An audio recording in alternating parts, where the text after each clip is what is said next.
Okutendeka Association of the French Teachers in Uganda canned kwatandika izoba nokukumaresa bitemwe al St. Mary's Vocational Chamuka District ya Bushenyi.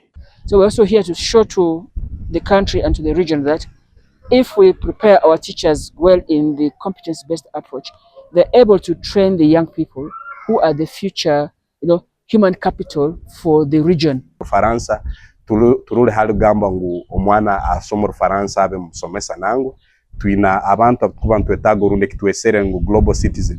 So abazire nimbahiga mureke tureke kuremesa abana okwego rumo orufaransa kandi nanguna na university amashomo abokushoma amashomo agina kakwate na nebyo burambuzi nka tourism still nibega French ngwitwe French nkishomo ninga nkorimi turwinemu amani mingi kandi ntongera kuhagira no kugambira abana ngo bongere barushome because harimwe birungi bingi. Orukwebembera Association Age Dr. Agatha tumwine yaashaba government kongera amubaro gw'abashomesa aborufaransa abashomesa bingi bari ya payroll so bariyo mu private schools so oshanga kuba ministry kwekuteka yekirango bakwenda kutwara abashomesa kuteka payroll subject youth nebetari ya list so itwenterera government omuranga ngo bani bateka yo kuteka abashomesa payroll na subject bajijuka. Abwa TV West